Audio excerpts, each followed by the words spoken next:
because you're filming me, it really doesn't intimidate me, it doesn't scare me. Okay? You don't You've got a mask on your me. face like trying to hide your identity, it doesn't scare me. You don't intimidate me, you can try and arrest me and Okay. everything like that. Alright. Welcome to Behind the Blue Light, where we expose misconduct, examine police and legal encounters, defend civil liberties, and demand accountability from those in positions of power.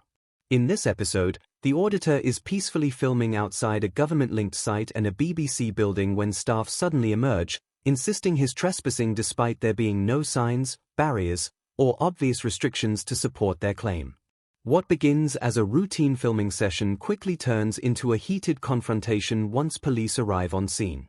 Rather than calming tensions and establishing the facts, one officer immediately adopts an aggressive approach, issuing demands, making questionable claims, and creating a situation that rapidly spirals out of control. What follows is a clash between lawful activity and authority exercised without proper justification. Footpath that is public, this is not, this is private. Why does it say it's private? It's private property. Where does it say it's private? The landlord owns the land. Who's the I landowner? don't want to get into an argument with you. I would just like to leave sight if that's possible. Who is the landlord? No, I'm not going to leave, no. You're not going to leave. No, I'm going to wander around. Police anyway, because it's private property Have you? and we don't allow you to be filming here. I just wanted to find out a bit about the Gangmasters and Labour Abuse Authority, to be honest. They're not here. Well, funny how there's a sign in there that says Gangmasters and Labour Abuse Authority. So why are you coming investigating the gangmasters? What reasons do you have for that? Because I find it interesting. You find it interesting. Yeah. So I've called the police. I'm not going to get into an argument. Which law do you think I'm breaking? That it's private property. What law is that then? And you're not allowed There's to no take law. videos and photos of the building. It's not acceptable in the business that we're in. Well, you can, yeah, of course you can. It's a government building. It's not acceptable. It's a government building. Yeah, I know, but we've got procedures in place and people have to get permission to take photos. You've not asked for permission. Well, surely it's public. You've not If it's a spoken government to building, us. it's owned by the public. Yeah, I know it's a government building, but it's still classed as private property. The land is owned by somebody else. The staff member's argument falls apart the moment you examine the law. A common misconception is that ownership automatically determines whether members of the public can be present or carry out activities such as filming. In reality, those are two very different issues. While a government department may own the land, that doesn't automatically make every publicly accessible area private in the legal sense. If members of the public can enter freely without gates, restrictions, barriers, or clear notices prohibiting access, then filming from that location is generally lawful. There is no legislation in the UK that requires someone to obtain permission simply because they're recording a government building from a place they are entitled to be. If an organisation genuinely wishes to prevent public access or filming, the responsibility lies with them to implement clear restrictions, not to invent rules after the fact. See, I know you're filming and stuff, I just want to know what it's about, because obviously this is a government building. Yep. What is it about? It's a government building. Yeah, but why are you filming it? I didn't know I needed a reason. Why are you filming me? Because I'm speaking with you and you're a suspect in an incident where you're filming a government building. Suspect? That would imply that I've committed a criminal offence. Listen to me a minute, okay? You're zooming in on people's IDs. I can tell you're one of those bloggers. That's absolutely fine, okay? But you can't be zooming in on people's IDs when this is a government building. Who says? It's the law, mate. What law? We don't play this game where... Could you identify yourself, please? Okay, PC 1191 Mercedes, as you can see by my Thank you. Which badge. station are you based out of? I'm based at Byron House Police Station. Okay. Yeah. So what are we filming? I don't really get what we're Because it's a government building. Yeah. I pay for it. I can film it. Okay, so why are you getting mouthy then? Because the thing is that you've been getting mouthy with them. They were getting mouthy with me. I was perfectly polite till they started giving me attitude. Yeah, because they're asking why you're filming them when this is a government building and asking for their IDs. It's suspicious. From the moment this officer arrives, her approach immediately raises concerns. Instead of assessing the situation objectively, she appears more interested in asserting authority. Her tone is dismissive, her language is condescending, and her repeated references to the auditor as mate come across as patronizing rather than professional. She even mocks the situation by referring to him as one of those bloggers, instantly creating an unnecessary divide between herself and a member of the public engaged in lawful activity. Equally concerning is the fact that she doesn't properly identify herself until prompted. Transparency and accountability are fundamental principles of policing, and officers are expected to identify themselves when engaging with the public. Rather than gathering facts, she quickly labels the auditor as suspicious simply because he is filming a government building and requesting identification from staff members. Yet both actions are entirely lawful. Recording from a public place is protected activity, and asking public-facing officials to identify themselves is a legitimate form of scrutiny and accountability. Okay, what's your name? I'm not going to give any details. Okay, you need to give me your details. No, I don't. Yes, you have. Because No, I don't. Yes, you do. I think you need to get your facts straight there. No, okay, you listen to me now. You've been getting mouthy with these people. No, I haven't. Yes, you have. You've been harassing them. I haven't harassed anyone. They approached me. You have. Okay. The right to approach him. That's lies. He's filming, so we've asked him if he wouldn't film it on private property. Yeah, of course. We've been very reasonable with him, and the attitude that he has with you, he's had with us too. Right, okay. What was his reason? There's nothing illegal about what I'm doing. He said he's interested in the diagnosis of the abuse authority. He's just bullshitting. Right, okay. Basically. I don't agree with the word that he's saying. Alright then. Okay. So we would like him removed. Is that a possibility? Yeah, of course you can. Is there I'm in a public place. threatening that you said at the minute? No, it's not been threatening, but obviously he's not corresponding with us. We've asked him not to video. I've given us the reasons, which are valid reasons why it's become argumentative, and really I'd just like him to be removed from site. This section highlights how quickly misinformation can spread when people misunderstand the law. Staff tell the officer that the auditor has been argumentative and filming on private property, yet neither claim appears supported by any evidence. There are no visible restrictions, no clear signage, and no obvious legal basis preventing him from recording. What's often overlooked is that the auditor had already explained his reasons for being there.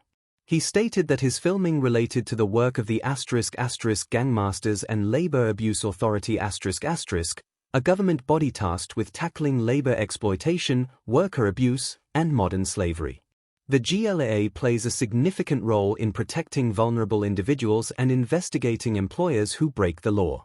Against that backdrop, filming a government-connected location is hardly random or suspicious. It is activity connected to matters of public interest and accountability. Why two vehicles on blue lights for somebody not breaking the law? Because I was told that you were being quite abusive to staff and you were filming a government building. Well, obviously someone's in our lied to you control then, haven't they? system, it's grade 1, which means that we travel on blue lights and sirens. Okay. And it's 2 vehicles because we're in a car each, so it's actually only 2 officers. Okay. So do you have like a YouTube channel or something? You know, you were a bit hostile with me to start off with, demanding my details, so I'm not going to give you any information now, thank you. Okay. Are you, so I'm going to need you to leave the premises. Well, under what law? Pardon? Under what law? Under Section 35 Act, okay? So it's a dispersal order, and I need you to leave this area, okay? Because people don't want to hear. You've been causing trouble, you've been shouting at them. I haven't been causing any trouble. Yes, you have. You're lying okay, now. Stop being argumentative with me. Stop giving me attitude, no. No, you've given me attitude from the start, which is on my camera and yours as well. Demanding my details and things like that straight off the bat. You need to move your stuff. Come on. Hey, what are you doing? I'm not taking anything. I'm walking with you. Fine. The officer's use of Section 35 appears highly questionable. Dispersal powers under Section 35 are intended for situations involving behavior that is likely to contribute to crime, disorder, harassment, alarm, or distress. Those powers are not designed to remove individuals simply because their presence is inconvenient or unpopular. Throughout this encounter, the auditor remains calm and continues filming from an area accessible to the public. Recording public buildings from public land is lawful and forms part of the wider protections surrounding freedom of expression. Nothing visible in this footage appears to meet the threshold normally associated with a dispersal order. Instead, the officer seems to rely on the fact that staff members don't want him there. The problem is that personal discomfort is not a legal test. Police powers must be based on law, not feelings. Okay, don't worry, yeah, I've got him on my camera as well. It's just silly. I've got it all on camera. No, it's not silly. That's your thoughts. I'd rather you keep them to yourself, to be honest. You're a public employee. Well, what's around here then?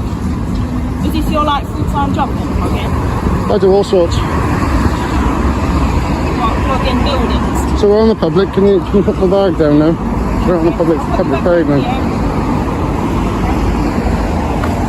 So I don't want you round that private property anymore, okay? If you are caught there again, I will come back and you can be arrested for it, okay? Do you understand that? I'm giving you a warning for this now. I'm being quite reasonable with you. Okay, can you tell me which act and which section that is, please? It's under Section 35 Act, but at the minute I'm giving you a warning. Section 35 of what? Yes, it doesn't matter what. No, it does matter what. No, okay. This is end of now, okay?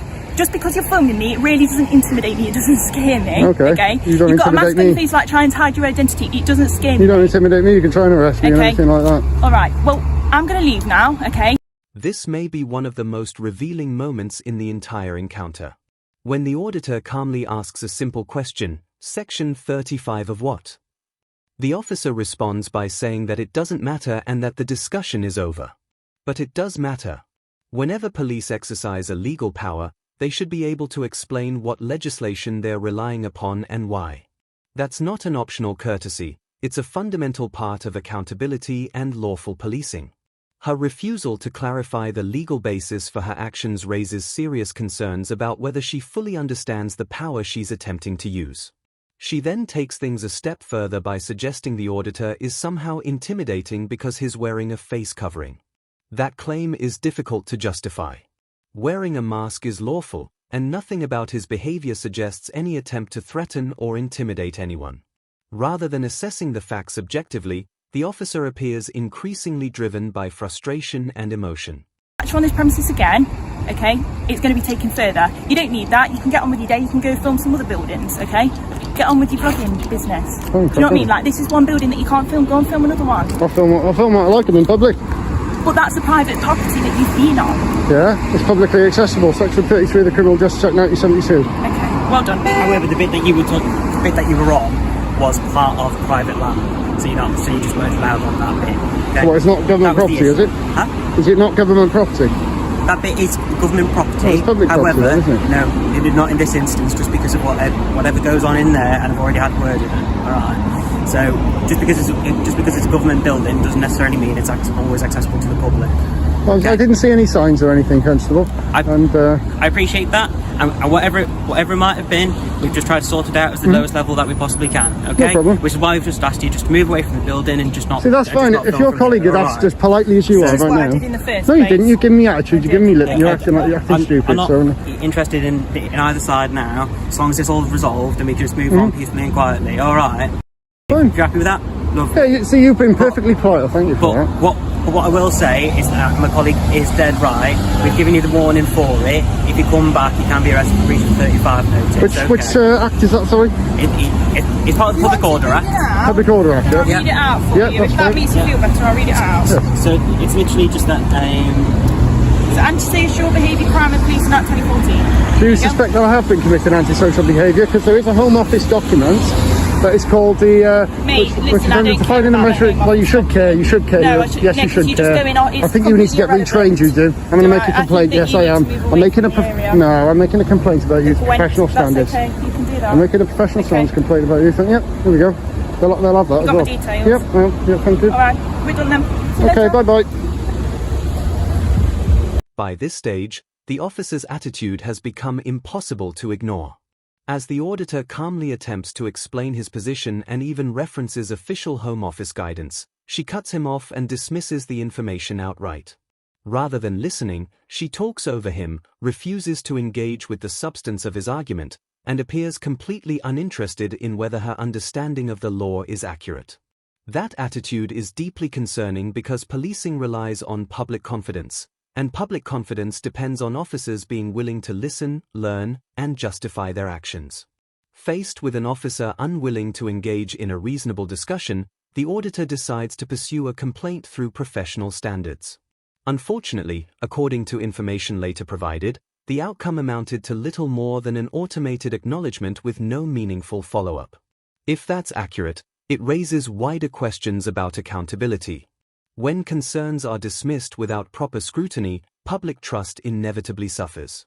Looking back at the encounter as a whole, the contrast is striking. Throughout the interaction, the auditor remains calm, measured, and focused on the facts. The officer, meanwhile, appears increasingly irritated as her authority is challenged by someone who understands the legislation. Perhaps the most telling moment comes when another officer becomes involved. The atmosphere immediately changes, demonstrating how differently the situation could have unfolded with a more professional approach from the outset. This footage serves as a reminder that good policing isn't about control for the sake of control. It's about communication, fairness, and understanding the limits of police powers. When those principles are forgotten, trust breaks down and entirely avoidable confrontations follow. That's all for today's episode. If you found this breakdown informative, be sure to like, comment, and subscribe to help support independent coverage of police accountability and public rights. Thanks for watching, and we'll see you next time on Behind the Blue Lights.